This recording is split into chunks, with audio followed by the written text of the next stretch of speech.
sebagai frater pastoral di Sumatera Utara, paroki Sidikalang. Suatu hari saya pergi ke sebuah stasi pelosok jauh di tengah pegunungan dan hutan di perbatasan Aceh Selatan. Namanya Lemarapa. Saya tinggal beberapa hari di situ, tinggal bersama mereka, bekerja bersama mereka, dan mulai akrab dengan mereka. Malam kami bertemu untuk pendalaman kitab suci. Mulainya setengah 9, selesainya jam 4 pagi. Karena luar biasa ketertarikan mereka pada kitab suci. Dalam hidup mereka yang tidak mudah itu, kitab suci sungguh merupakan penghiburan tersendiri. Pada waktu ibadah saja, pada waktu komuni, seorang bapak menangis. Kemudian setelah saya tanya, mengapa bapak menangis? Dia mengatakan, frater, bagi kami yang hidup di tempat seperti ini, dalam perjuangan hidup sehari-hari yang tidak mudah ini, sungguh frater, tadi komuni itu seperti roti dari surga. Waktunya saya pulang, ibu-ibu mulai menangis. Frater, lalu kemudian ibu. Lalu kemudian saya diantar jalan kaki kira-kira 1,5 jam sampai ke jalan aspal. Lalu saya meninggalkan mereka semua dan saya naik ke surga. Karena ibunya saya kok.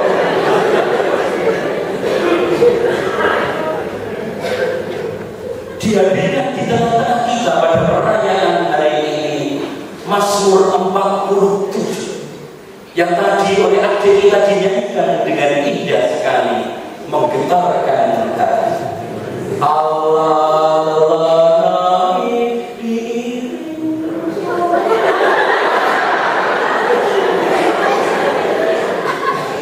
Mengapa dikatakan bahwa Allah naik? Mengapa dikatakan Allah itu naik? Allah telah naik diiringi sorak-sorai.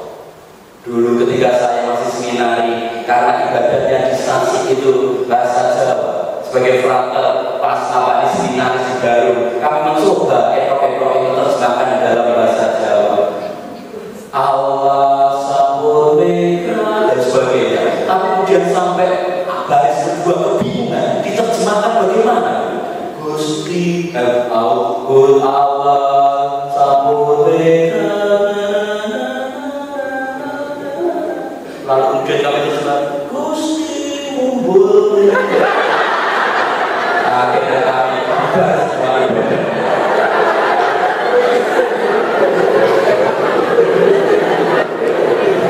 mengapa dia dirikan kata-kata itu? Mengapa Mazmur menyanyikan bahwa Allah telah naik diiringi sorak-sorai? Karena mereka sedang memuliakan Allah, memuliakan Allah yang dikatakan telah naik. Artinya selama ini bahwa Allah itu telah turun. Mazmur ini diungkapkan dengan bahasa opera, karena memang Allah telah turun menjadi pahlawan bagi mereka semua. Israel adalah bangsa yang kecil, tidak ada apa-apanya, tetapi mereka bisa survive, bisa hidup di tengah kepungan banyak bangsa yang lain, bahkan kerajaan-kerajaan besar. Pasukan Fir'aun dan tentaranya beserta kereta-kereta mereka ditunggang balikan di laut Tebra. Dan bangsa-bangsa yang lain, mulai dari Moab, Filistin, Amalek, dan semuanya, Kanaan dikalahkan. Bukan karena Israel mempunyai persenjataan dan kekuatan yang lebih kuat, melainkan Allah telah berperang bagi mereka. Oleh karena itu Allah seolah-olah menjadi pahlawan bagi mereka. Allah menjadi hero mereka. Dan pada waktunya, karena Allah telah turun,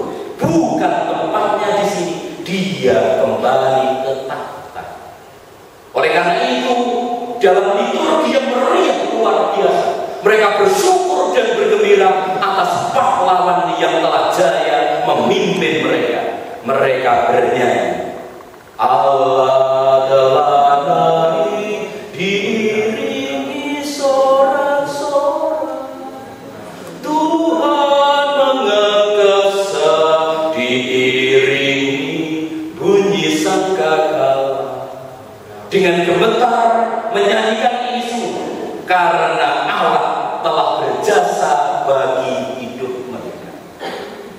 Demikian pada waktu itu belum ada Yesus, tetapi bangsa Israel telah menyanyikan ini. Dan jemaat perjanjian baru, kita sekalian juga ingin menyanyikan mazmur yang sama. Karena Yesus seolah-olah telah turun dari tempatnya, lahir seperti kita, menangis seperti kita, makan seperti kita, bergembira seperti kita, tetapi juga menanggung penderitaan seperti kita, bahkan lebih dari kita. 33 tahun hidup di bumi ini dan hanya 3 tahun berkarya. Tetapi seperti dikatakan oleh Santo Petrus dalam kesaksiannya Kisah Para Rasul bab 10, dia berkeliling berbuat baik. Hanya satu itu yang dilakukan, berkeliling berbuat baik. Yang buta dibuat melihat, yang bisu dibuat berbicara, yang tuli dibuat mendengar, yang miskin diberitakan kabar gembira, dan yang jomblo dicarikan jodoh. Tuhan telah melakukan itu semua dan menutup akhir hidupnya bukan dengan cara yang biasa. Dia ditangkap, dijatuhi hukuman mati, disalib, dan semuanya itu dilakukan untuk orang-orang yang dicintai. Menampakkan diri selama 40 hari untuk mengatakan bahwa aku sampai akhir zaman tetap menyertai. Dan di hari ini 2000 tahun yang lalu dia naik diiringi sorak-sorak, Tuhan mengagasa diiringi bunyi sangkakala. Mereka memandang ke langit, tetapi Tuhan itu memberi pesan untuk meneruskan perjuangan. Memang kita semua seperti Tuhan, kita bukanlah warga dunia ini. Tuhan telah naik karena dia telah turun, seperti dikatakan oleh Santo Paulus dalam bacaan yang kedua hari ini. Dia telah turun tetapi telah naik melebihi langit yang paling tinggi. Di sana juga kita akan ada jika telah menjalankan misi. Oleh karena itu orang-orang Yahudi seperti juga pada zaman Yesus, terutama yang laki-laki, mereka selalu mengenakan seperti yang saya katakan, saya tampilkan tadi, topi kecil. Ini sebetulnya adalah lambang dari langit, kubah besar di atas sana. Kalau dikecilkan menjadi kubah gereja, kubah sinagoga, atau kubah masjid. Dan lebih kecil dalam bahasa Ibrani-nya, kubah itu disebut kipah, lambang dari langit. Basa Jawane kopiah.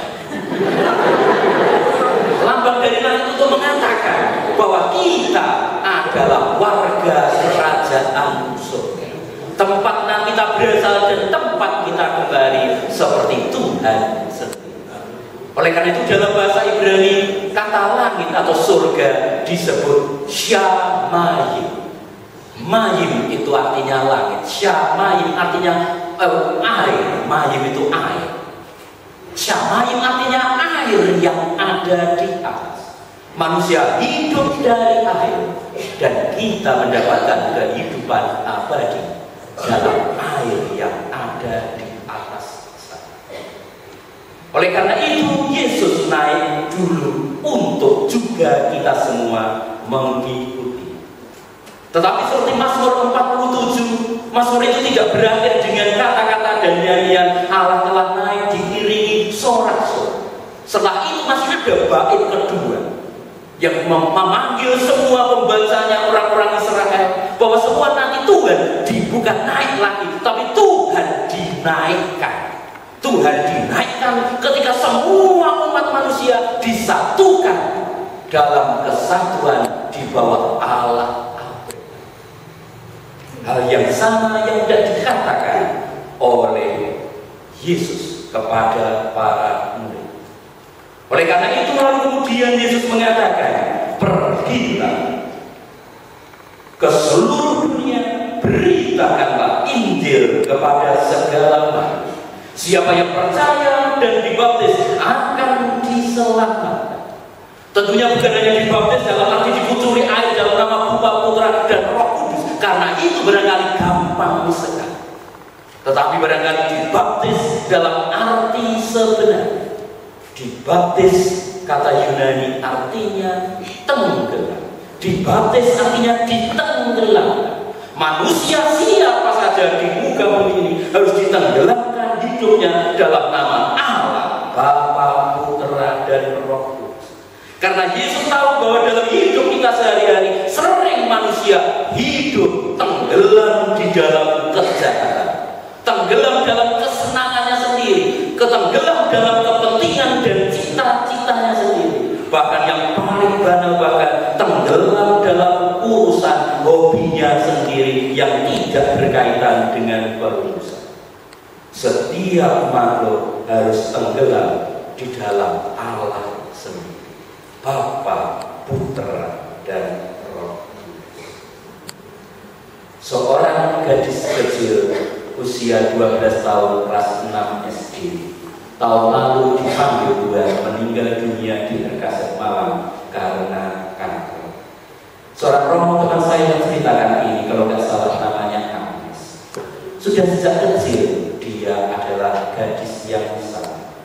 Kalau pergi ke gereja, dia selalu datang dengan kolektor uang yang paling bagus. Kalau 1000-an yang diminta adalah lembaran yang masih baru, yang masih kinis-kinis. Tetapi kemudian suatu hari ibunya tidak punya uang yang bagus. Kemudian dia minta uang yang ada pada ibunya itu. Apa yang dia lakukan? Dia pergi ke dapur dan menyetrika uangnya itu satu persatu sampai habis. Ibunya bertanya, untuk apa toh Dek? Untuk oleh gaji setrika sampai halus. Itu nanti kan kalau masuk ke kantong, nanti kemudian juga campur yang lain dan diuel-uel oleh petugas kolektor. Dengan polos tetapi sungguh mendalam, si Agnes kecil ini menjawab, iya Bu, tetapi ini kan untuk Tuhan, maka harus yang paling baik. Tuhan telah turun dan naik diiringi sorak-sorai, memberikan contoh berkeliling berbuat kebaikan.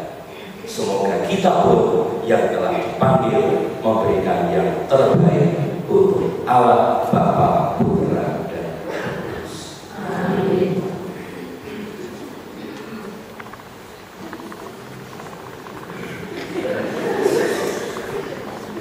Saudara-saudari yang terkasih, marilah kita bangkit berdiri, kita satukan dalam kepercayaan bersama. Aku percaya pada Allah